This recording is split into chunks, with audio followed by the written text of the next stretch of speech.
a little bit about the Employee Ownership Association and what we do. So what I'd now like to do is introduce you to our two speakers today. So as I mentioned, Robin Hartley, he's a partner at Postlethwaite Solicitors. Postlethwaite Solicitors has, and Robin may be able to tell you, supported a number, 100 plus, I believe, businesses to become employee-owned over the years. Certainly experts in this space. So he'll talk about those key considerations and that journey and planning for that journey to become employee-owned. I'm delighted to welcome Claire Palmer, who's director at Symmetries, who's been there and done it. So Claire will be able to indicate what it was like from her perspective, what it was like from the business's point of view, and potentially, if she were to do it again, what she would do this time round and what she might do differently. After you've heard them both speak, there'll be opportunity to ask questions. So as they're speaking, please do use the chat functionality to throw your questions in there. And then what I will do is ask them those questions afterwards. Once we've done that, there's the opportunity to break out using Zoom rooms to ask Claire, Robin, and some of Robin's colleagues specific questions. Join those rooms to find out a little bit more and ask any of the ones that you didn't get answered during the presentation. So if I could hand over to Robin, if you'd like to join me, and over to you. Thank you very much. Can I see the first slide?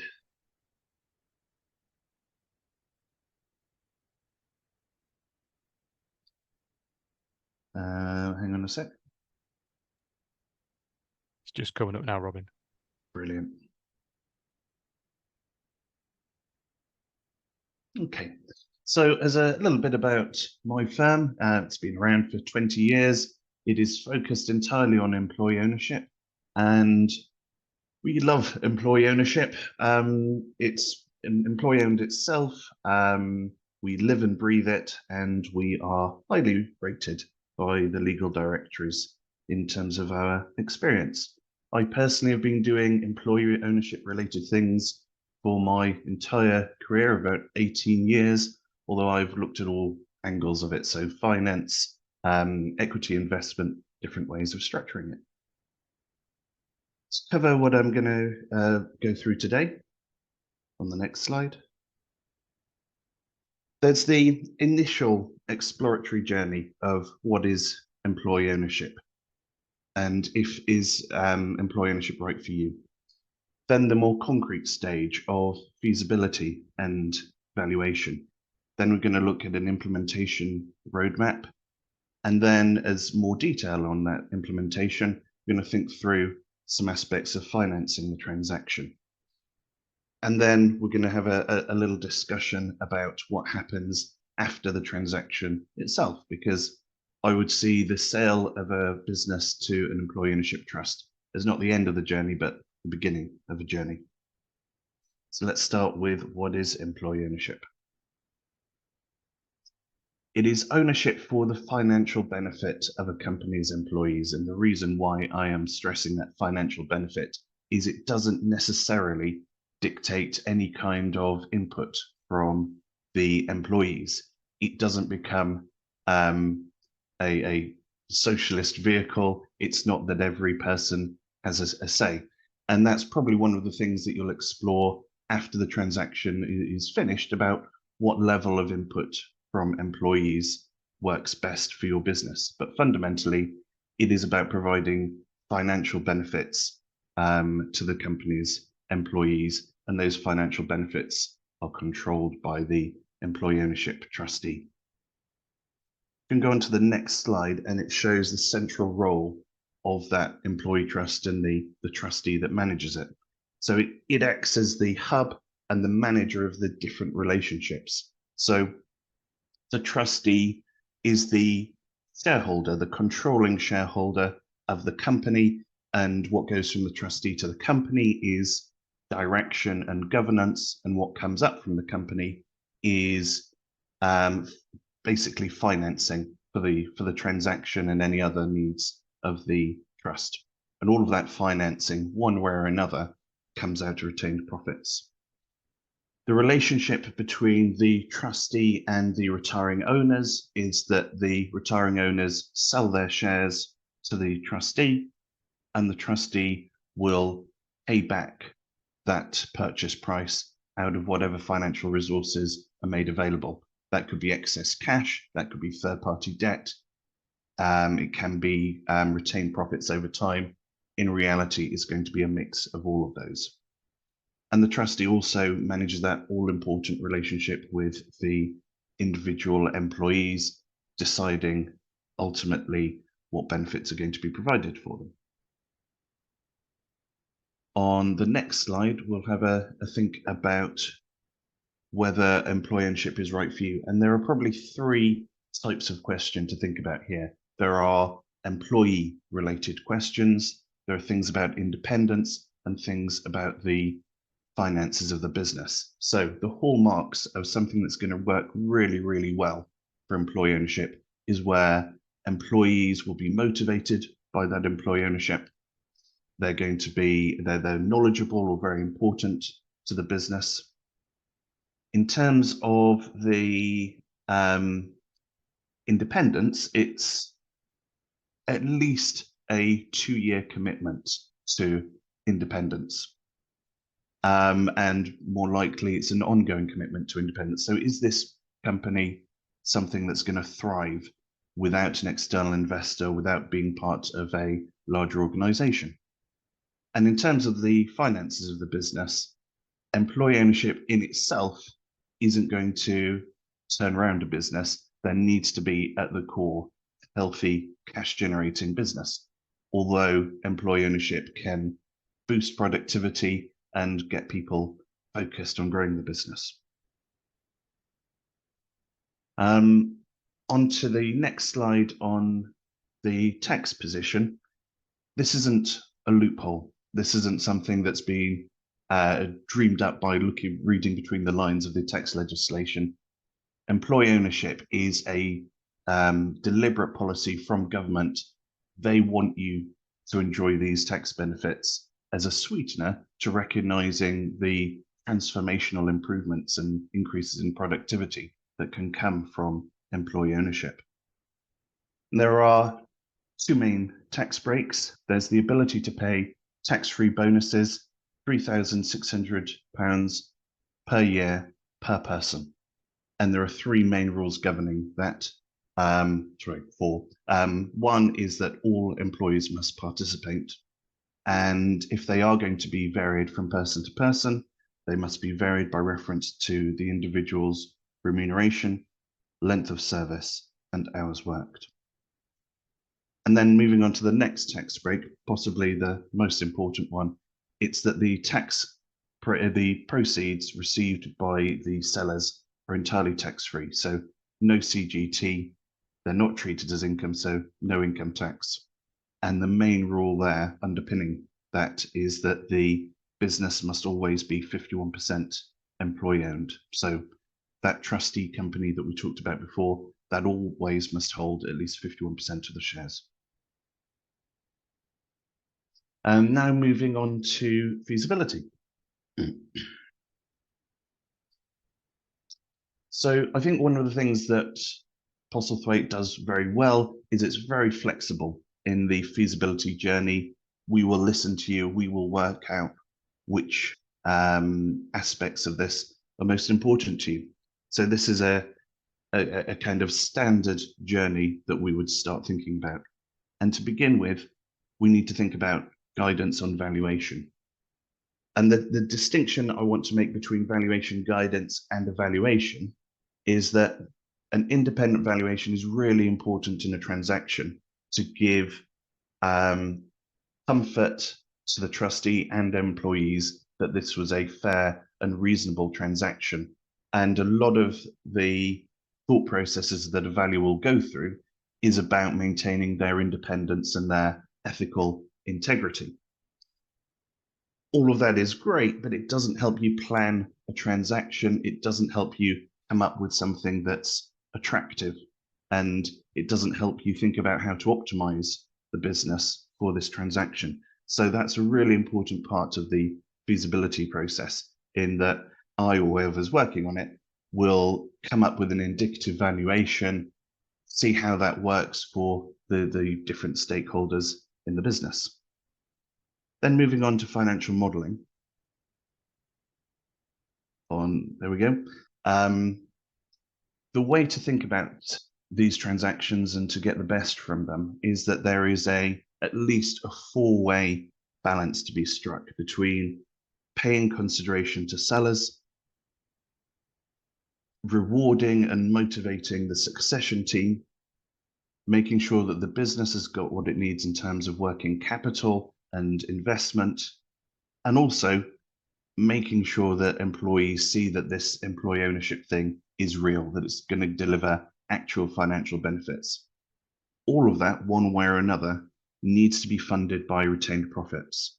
So the kind of modeling that I would help you with is to work with you to project maybe 5 or 10 years earnings and cash generation, and then see how that cash generation is going to be used over those 5 to 10 years to be sent in these different directions and come up with a transaction and a fund flow that makes everyone happy, makes everyone motivated to enjoy all the benefits of employee ownership. Another really important area that I think you always need to think about is succession planning. And one of the beauties of employee ownership is that it is almost totally flexible on this point. There isn't any legislation or rules dictating how quickly succession happens, but it's as a matter of best practice, I think it's something you need to give serious thought to. And I often hear messages similar to this one. Our senior leadership team is totally motivated, totally committed. And that is often true, but you need to dive into the details on this. What's driving that motivation and commitment? And often it's a feeling that the current founders are nearing retirement and there are expectations that that senior management team will get an equity stake. And if the journey on employee ownership isn't communicated to them in a sensitive way, doesn't reflect their motivations and their career path, there are going to be more difficult conversations. So best preempt that with the feasibility part. And that leads on to choosing whether you're going to go down the hybrid or 100% employee ownership model. And the reason why this decision is so important is because if your senior management team, the people who might be taking over, if they're motivated by equity, the hybrid model allows you to give them a direct stake in their business. And that gives you the ability to compete in the market for the best talent, to recruit, motivate, and retain your key people. But it's not a necessary part of the employee ownership journey. Lots of businesses prefer the 100% ownership model, and that can absolutely work as well. I think it's just a matter of going in to the transaction with your eyes open, having talked to who you need to talk to. Next slide. So the implementation roadmap. Typically, I would say this takes 3 to 6 months, but there are plenty of businesses that it takes a year or two because of those necessary conversations with senior management and the employees as a whole. My starting point would be with that feasibility process, looking at the design and the valuation. Once that everyone's on board and there's a reasonable degree of consensus, the next stage would be to seek HMRC clearance. And that is, compared to my other interactions with HMRC, a wonderful process because it's supported by policy, because everyone within HMRC wants these transactions to happen. They're genuinely helpful. When you submit the clearance letter, they will come back in a constructive way if they have any concerns over the transaction, but that's rare. Most of the time they are prompt and come back with a very clear, positive answer. Once we've got the HMRC clearance on board, we'll then move to drafting the main documents and maybe discussing those documents with any key stakeholders. I've put in at this stage that you need to communicate to senior leadership and communicate to employees. You need to pick timing for this that works with your relationship with that team, with those employees. It may happen earlier, it may happen later. It's about tailoring the timing of this communication to the existing relationship. Once you've done that stage, it's time to get an independent valuer on board and really have a kick of the tires of the valuation that was done at the feasibility stage. It's rare that there's a difference, but it does happen, and sometimes we need to tweak the structure of the transaction. Then you need to start thinking about appointing the trustees of the EOT, and we should have already been thinking about that at the feasibility stage. So by this point, you'll have had people in mind, you'll have had early conversations. At this stage, it's about saying, right, you're actually signed up. Then all the documents get signed and your business is now employee owned. Once the business has become employee owned, if you've gone down the hybrid model, that's the point to grant direct ownership stakes to people who need to be recruited, motivated, and retained. You go on to the next slide. So I want to discuss a little bit more about finance. The most important bit of this is deferred consideration, because there will almost always be some amount that needs to be paid out over time. And you'll hear these terms used interchangeably. So there's deferred consideration, there's vendor loans, seller loans, vendor subordinated debt. They all mean pretty much the same thing, which is sellers being paid out over time out of retained profits. Second source of finance is external debt, and by that I mean high street banks, alternative banks, challenger banks, debt funds. And they will never fund the whole transaction, but they will often be happy to fund a significant portion of it.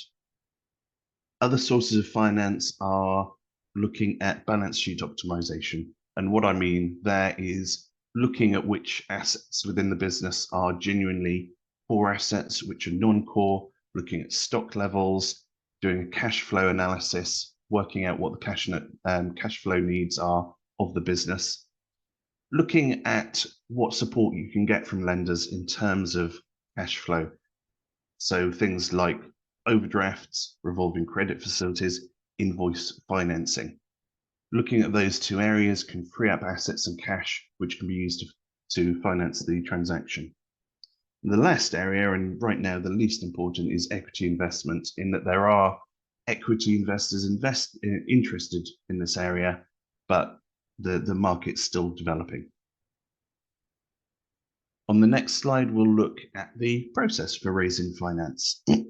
So my ideal starting point would be to talk you through a feasibility analysis. So put in the costs, the bank fees, the interest rates, to understand how it's going to change the balance between those four different groups of people and how everything's going to be paid out over time. Make sure everyone's on board with the principle of external finance. If everyone is on board, then you'd prepare an information memorandum, and this is a summary of the business, basically putting your best foot forward and trying to attract a number of offers from a number of different lenders. Ideally, you should get a few term sheets back, and because you've got a few, that gives you the ability to negotiate. A lender will then want to do some due diligence on your business, and if all of that's successful, it'll go through to documentation and then everything being paid out. Realistically, that is a 3 to 6 month process. It can be done in parallel. It can be done after the EOT transaction itself. It's flexible. And then the last slide of substance is about employee ownership and beyond. The wonderful thing about the flexibility of employee ownership and employee ownership transactions is that you do not need to understand everything straight away. It's the start of the journey, and my suggestion would be make sure your business is working in the best way possible. Think about valuation, get the deal done that you want to, get communications going well with your senior management team and your employees as a whole, and then everything else you can learn about, think about afterwards, and develop it. So there are big things through the, say, 3 or 4 years after the transaction in terms of developing employee engagement, thinking about how you're going to share profits with employees. You might have a look at your HR processes and communications in terms of joiners, leavers, performance reviews, and think how that should be modified because of employee ownership. The external finance is absolutely something that you can pick your time to do. You might want to revisit how people are motivated, and that hybrid model of giving key people equity stakes. It doesn't just have to be done at the time of the transaction or after. It can be done at any point. One of the things you might think about is strengthening the sense of employee ownership through more involvement from the trustee, especially if you've got the type of independent trustee director that Oliver was talking about, who can possibly add a lot to the business.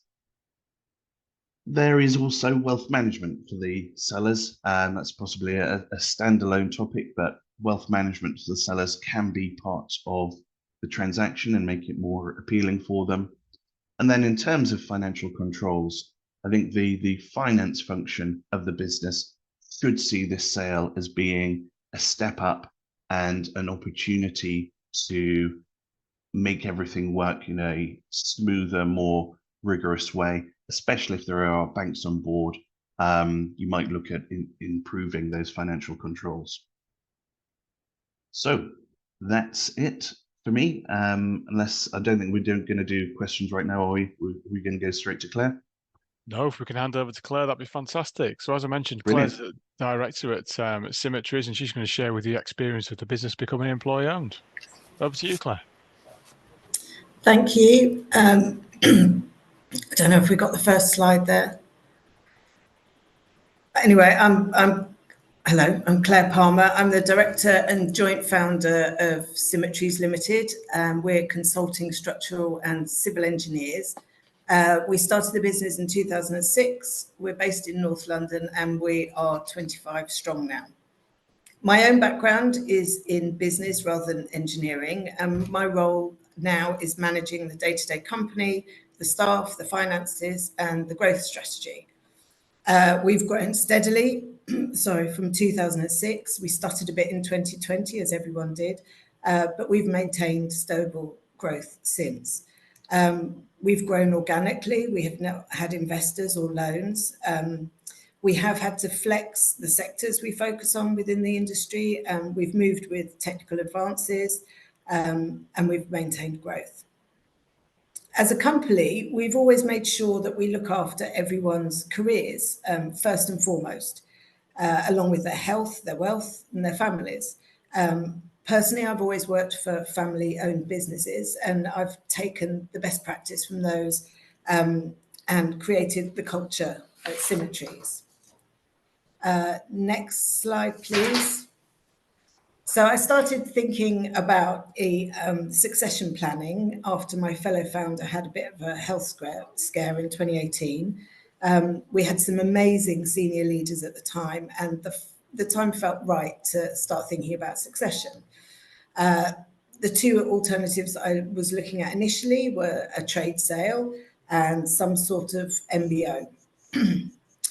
My first thought was to investigate a trade sale, but as I'd never done anything like it before, it felt a bit like selling a jumbo jet to me. I had no idea where to start trying to find a buyer or what the company was worth realistically. So I met with some well-known brokers in the industry. Frankly, I wasn't impressed, and their ethos didn't really align with mine. I could see that a trade sale would, everything that we'd built and our company culture could be decimated actually following a trade sale. And this filled me with horror, actually.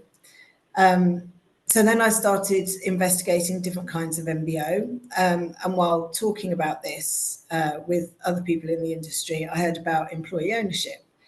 The whole concept of that seemed to fit in with our company and our people. a lot of online searching later, I decided that an EO was not only tax efficient, but was something that we could use to, and it would reflect our culture, improve it. And crucially for me, I'd have some sort of control over the succession and the future of the business. I thought aspects of the EO that were really attractive were the possibility of better staff retention and improved productivity. Most of those sentences started with I or my, but we'll get to that later. Next slide, please. So I pushed on and I had some meetings with lawyers. I got some quotes for selling the business. Setting up the trust. My favourite quote was £800,000 from a group of lawyers who will remain nameless. Astonishing. Luckily, I spoke to an architect that we'd worked with who recently had transitioned, and he recommended Postlethwaite to us and the EOA. I did a deep dive through the EOA website and I set up a meeting with Postlethwaite, and they, unlike the other lawyers I'd spoken to, had a huge experience in transitioning companies to EOs. I felt on a sure footing with them. They guided me through the process and gave me realistic timescales, which really helped. Next slide, please. Postlethwaite recommended 2 valuers. I settled on BKL, and those recommendations were key. Obviously, you need a specialist valuer who's really experienced in EO valuation. The valuation process itself was very long, very involved, and I would say don't underestimate the time that this process takes. From my first meeting with Postlethwaite and to the transition to an EO actually took 18 months for us. There was an awful lot of work done in this time. If anything, for us, I'd say we moved too quickly. There were aspects of the EO setup that I could have done differently. However, as Robin said, it's worth noting that the transition day is the start of the journey. Changes can always be made to the structure of the EO after. The valuation is arrived at through fairly strict parameters, adhering to the HMRC rules. However, I realised that the value was dependent on cash at bank, and the timing of the valuation then became key, possibly more crucial for smaller companies like ourselves. We're in the construction industry and the level of debtors is always a problem, and it became more so during the valuation process. Postlethwaite offer advice on this, which would be a great help, I would say, to anyone who's starting their journey. The valuers are not allowed to give you advice on how to go about valuation. Next slide, please. My accountant. I had to make a decision whether to change to new accountants or who had EO experience, or stay with my current accountant.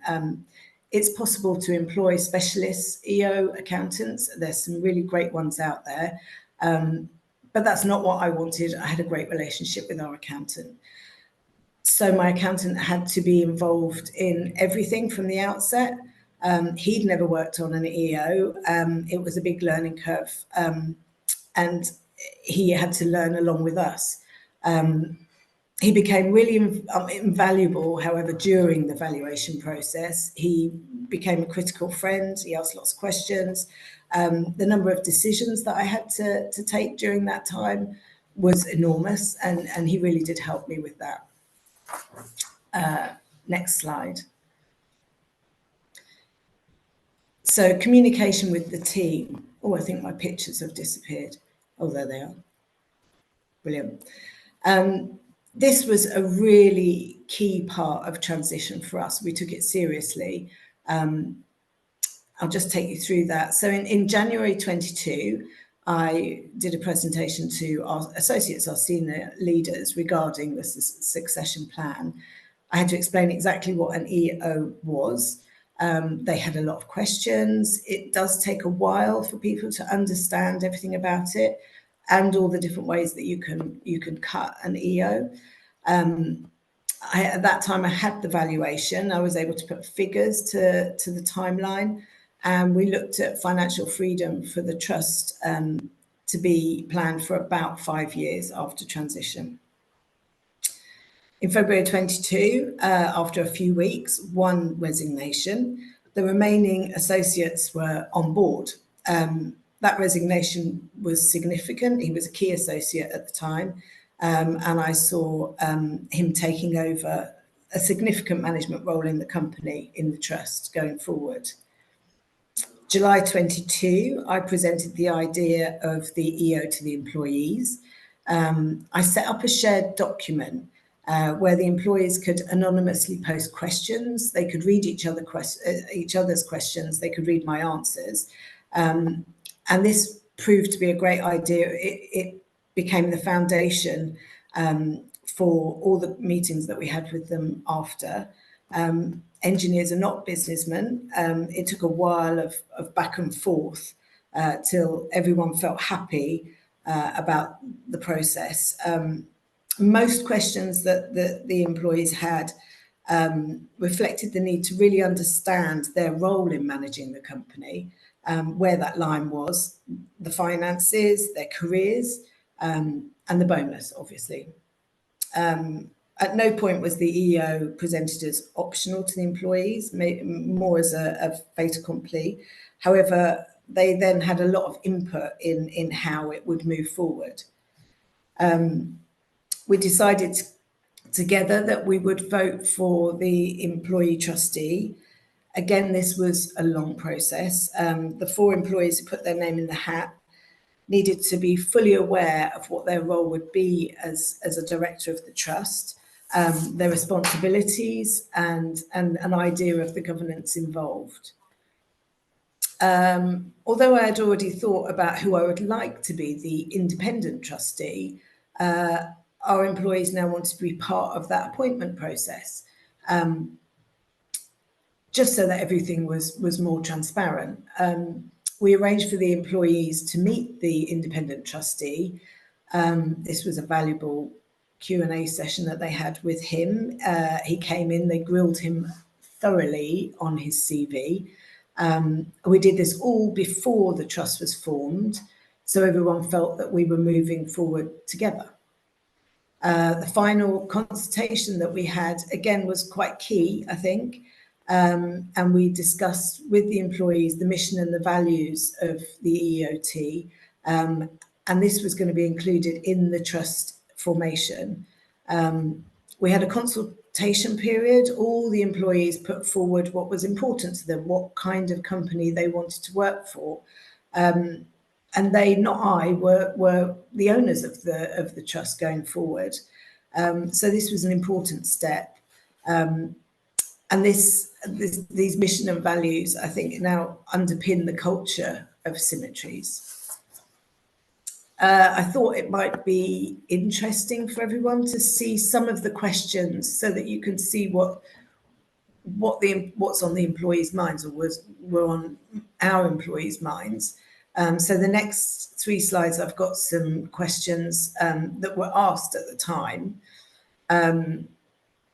You can have a read. They're quite varied.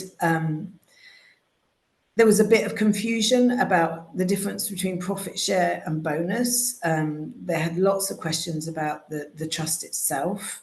Would the employees be properly represented, or was it a tick box exercise? And who manages the company? Where's that line? There's the next slide, just to have a look at again. Some more questions.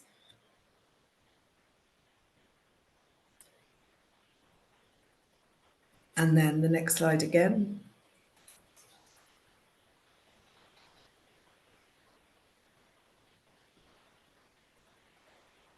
And then I'll go on to talk about the trustees and the role of the trustees on the next slide.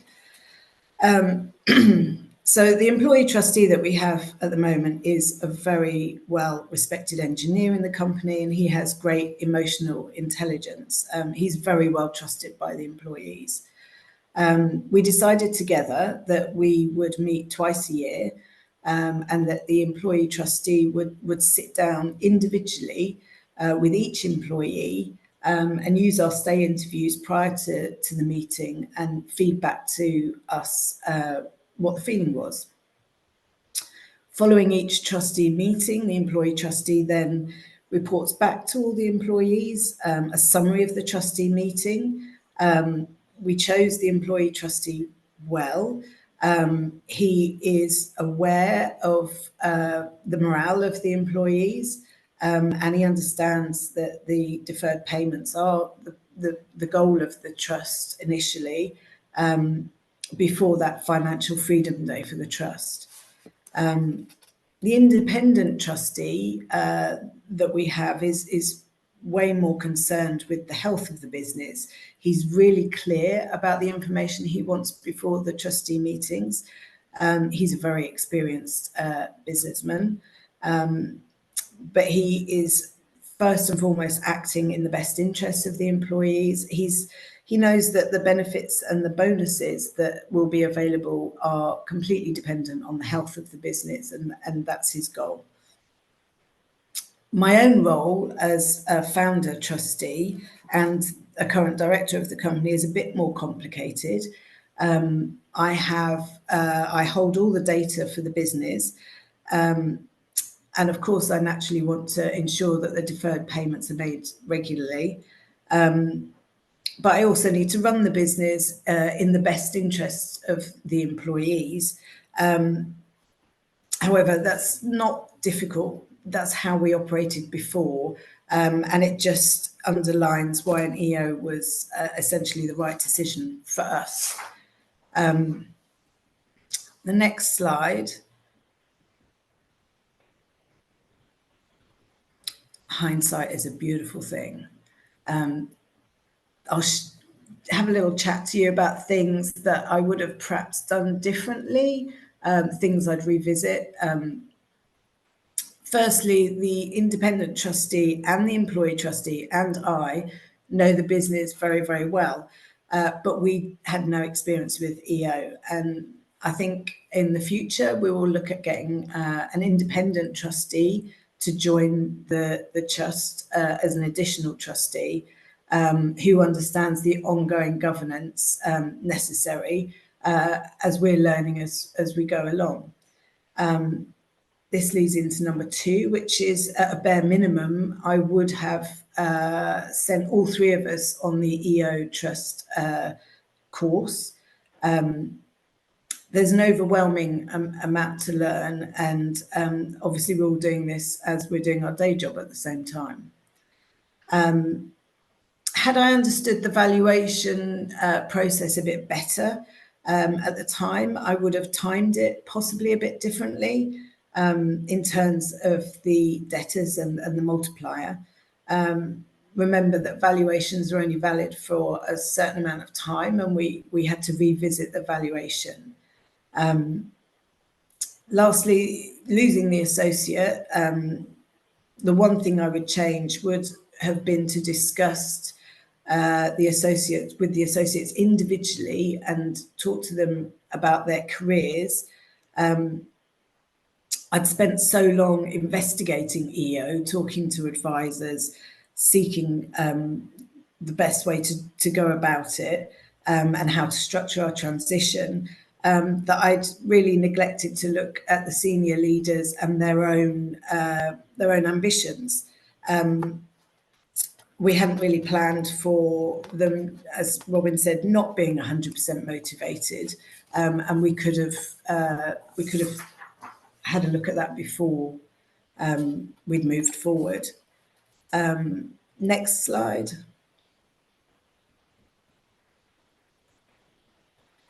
We sold 90% of our share to the trust and retained 10%. Again, going forward, I think in terms of the senior leaders, we would have or could have retained a larger share so that we could distribute that amongst the senior leaders, the ones that had ambition for ownership. But as I said, we can make changes now and going forward. So that's something we'll look at. Next, it took us a while to realise that the deferred payment for us should be felt as a regular monthly cost, almost like rent. This changed everyone's thinking about that deferred payment. It meant that Financial Freedom Day wouldn't slip. And it means that the employee's bonus pot can be thought of separately when the accounts are done, as opposed to in conjunction with the deferred payment. Thirdly, obviously I knew how my working day would change, but it was still something to get used to. The holiday and the working hours, especially, it's hard to justify 10 weeks holiday and extremely flexi working days when you're now an employee and a salaried member of the company. We can't have one rule for me and one rule for everyone else. And lastly, we knew it wouldn't really help with staff retention. Structural engineering, civil engineering suffers from an acute shortage of engineers, and a lot of our competitors are actually already EOs. So it would have been helpful for us to understand their own structure, the way they've structured their EO, and it's now important for us to change, to look at changing our own structure so that we're more competitive with our competitors when we're recruiting. And as I said, that's something we're looking at going forward. So thank you. I hope that was useful. Very useful. Thank you, Claire. Appreciate you sharing all of that, and Robin for the technical advice that you gave at the start. I'm going to kick us off with a couple of questions, and I'm going to come to the questions that are to my right-hand side here. Robin, can I come to you first? You talked about hybrid ownership. You alluded to the incentivization and reward where Claire finished about senior leadership team. Can you just briefly summarize to us what that means and what those share option plans are available to people? Yep. So the main two approaches in town are direct share awards. So people pay the market value for those shares, or some sort of option plan, typically an EMI option plan, because that comes with really significant helpful tax breaks. But what this would look like is, or the way I tend to go about this is, you start with a reward and targets document that basically says, going forward, this is the expectation of the business of what you need to be doing, of how you need to be stepping up in this transition to employee ownership. This is the support we're going to give to you. This is what we expect you to do in terms of targets. And as a result of that, this is the level of reward or equity ownership that you're going to receive. So as a typical example, someone who is stepping into maybe the CEO or MD role might have 5 to 10%. And although they might get the full option or the full shares on day one, that comes what they need to do.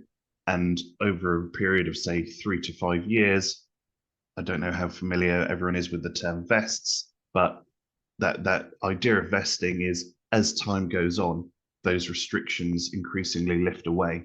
So at the end of it, they are a direct, full, unrestricted owner of those shares, and can sell those shares perhaps back to the EOT if they want to retire themselves in maybe 10 years, and they can receive dividends. So the key from their perspective is, it's an investment. They're going to get real cash as a result of that investment, but what they're investing is their time, energy, knowledge, and performance. Excellent. Thank you very much indeed. Right, I'm going to go to questions on the right-hand side here. So there's a few, so apologies if they come quick fire to you. So will EO affect contracts I have in place with major clients? That's the question. There are clauses in place that require notification of any change in ownership to these clients. So Robin, you might be able to answer this, but I would assume then, yes, if there's clauses in place, then a move to employee ownership, although typically you communicate that effectively, 9 times out of 10 goes down very well with clients, suppliers, and customers. But I would assume the answer to that is yes, Robin. You're absolutely correct. So my experience is the same as yours. Communicate it clearly and effectively. Everyone's on board with the idea. You might have a bit of back and forth as different organizations understand it to a different extent, but I've looked at it on big infrastructure projects, on government projects, local governments. That's where I tend to see some of the most restrictive and complicated clauses.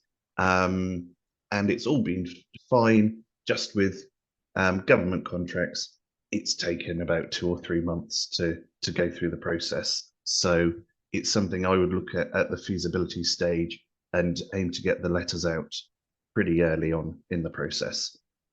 Thank you. And Claire, how did the news land with your suppliers, clients? Very well, actually. I think we're in that space where there's a lot of interest in EO, and yeah, it's been very well received. Do you push it as an organisation? We are employee owned. We're proud to be employee owned. If you deal with an employer, you're dealing with an owner. Not in that way, but yeah, we make it very clear. It's something that is communicated to all our clients. Yeah. Fantastic. There was a YouGov survey that was done a few years ago. The outcome of that survey was that society had a greater level of trust in an employee-owned business than a business that wasn't employee-owned, and equally, there was a greater appetite to work for an employee-owned business than on one that wasn't. So, interesting survey that was done previously that demonstrates that. Andrew Greenstead, he asked a question around what's the political interest at the moment, and obviously that's high on our agenda. Just to emphasise a point there, the EOA were a membership organisation, but also an influencing body as well. So we represent the sector. We're in contact with all the major political parties, beating the drum for employee ownership and other forms of ownership that can have a better influence on society and greater levels of equality, and EO firmly fits in that. We've produced a manifesto recently, and there's a link on there that you can access afterwards as well to understand more. But Andrew, fingers crossed. Can I just go into the views of each party there? So there's something to mention. So with Labour, I think what's quite exciting is that there's a manifesto commitment to double the size of the mutual and cooperative economy. And although that isn't explicitly about employee ownership, a lot of the conversations I've had with people from central and local government is that employee ownership is one way of satisfying that requirement. So I think the message from Labour is it's positive and the policies are in the right place, even though there isn't anything specific. Conservatives ruled out CGT increases, no specific pledges, and my interpretation is from Conservatives, it's business as usual. Lib Dems, they were the driving force behind the tax breaks for employee ownership. They have a specific mention of giving staff in listed companies with more than 250 employees a right to request shares. So that's the only specific mention, but my view is it's all positive. Other parties, I haven't seen anything specific. Thank you. Next question, probably to you, Robin, is from Mark. Is it realistic to get HMRC clearance ahead of the likely budget in October? Yes. Thank you.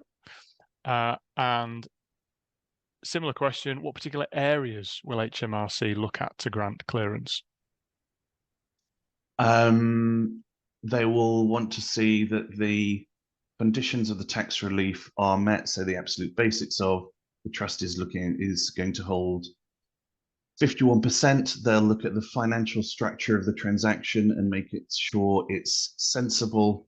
They'll want to see some commitment to genuine employee ownership and that you're taking on board the cultural changes.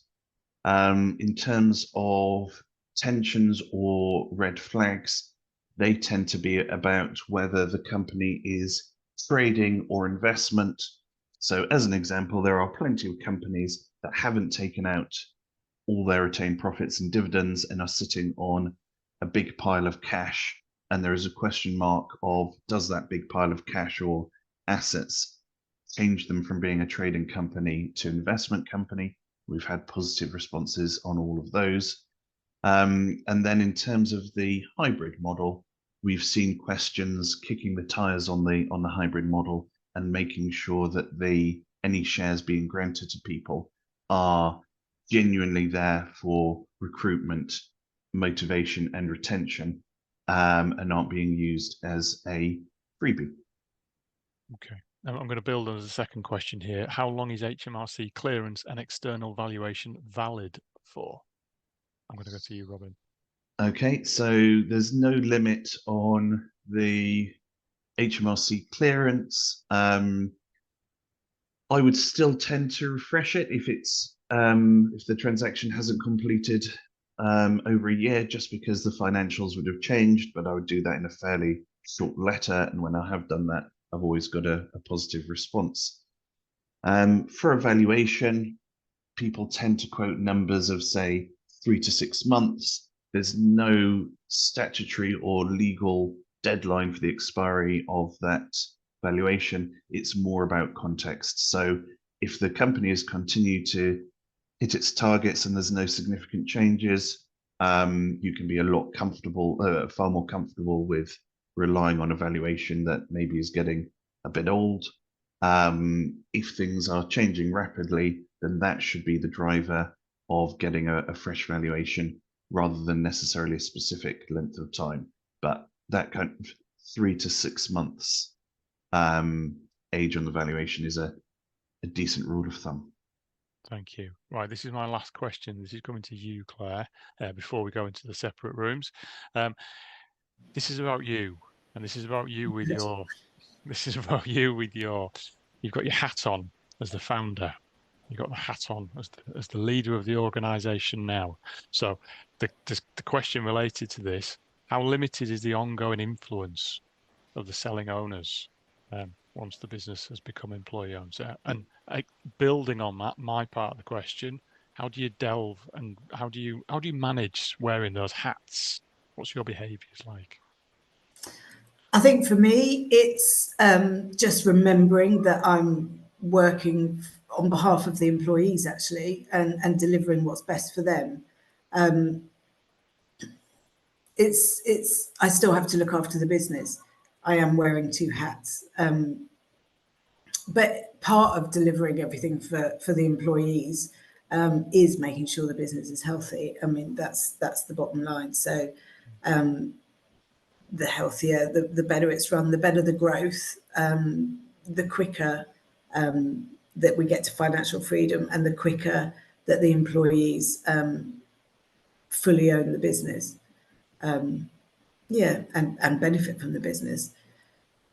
It's fair to say, common thread of what you've shared is getting the right advice, speaking to the right people, understanding others' experience. Because if you've got support around you and the right people around you, they'll be able to rein you in when you're not wearing the right hat, or you're not saying the right thing, you're not sitting on your hands in a way that maybe you wanted to, but your behaviours maybe differ. So getting the right professional advice for the transition, making sure your articles are in the right place, speaking to other people just in the way that people are learning from you right now. That's just massively encouraged, excuse me, and it's beneficial. And then when you are employee owned, make sure the right people are around you on the trust board as well, and you're seeking the right advice, and you never stop asking questions. Every day's a school day. Indeed it is. And hopefully it has been today as well for everyone. Right, fantastic. I think everybody's back in the room. So Hannah, Judith, Claire, Robin, appreciate you hosting those conversations. No doubt you'll be happy to continue those after this. as well. Postlethwaite's, if you just go onto Postlethwaite's website, everybody's available there for a contact. And Claire, I'm sure, I don't want to tap you up for a load of phone calls coming your way, Claire, but equally, I think people might be able to connect with you on the EO Hub, our member platform. Anybody that's a member is able to do that. And obviously, anybody that isn't a member, we'd be delighted to have a conversation with you about that. If one of my colleagues could pop our info email address into the chat, that'll be helpful. Thank you. So the screen that you're seeing right now, we had a question about the political appetite and interest in employee ownership. I talked about our manifesto very, very briefly. This is it. There's a QR code to our manifesto that's on our website. Grab yourself a tea or a cup of tea or a coffee at some point and have a look at that. You've on this webinar because you're interested in employee ownership. Yes, the journey to becoming, but the bigger picture as well. So I'd encourage you to read that, and it also evidence and demonstrates is what we do as an organisation as well. So just to summarise and wrap up, if we can just move on to the next slide, I'm just going to reiterate, employee ownership is about unlocking the potential of your people in various different ways. So really do think about, as your business transitions to EO, who's taking over? Are they fully skilled and aware of the roles and responsibilities that they're going to have? So look at the EO Learn training program and the portfolio of courses that we have available to you. We run them frequently, but get those dates booked in as soon as you can. And just a reminder of our events that are coming up. You can see those 4 in particular ones, the 2 that are in person, but also the ones that are virtual. These are open to members of the EOA to attend. And not just you, invite your colleagues to come along as well. Tell them, because as I say, it's about people. So let them understand more about employee ownership for themselves as well. It's not on there, but don't forget the conference, 26th, 27th of November in sunny Telford. 850 people, this on a much larger scale as well. So finally, I just want to say thank you. I want to thank Robin and the team at Postlethwaite's for supporting this event and for taking their time out to share all their insights. Hugely appreciated. Thank you to Claire for being so honest, giving a bit of the warts and all experience of that transition to employee ownership and what life has been like since. And thank you to all for taking part in the discussions as well.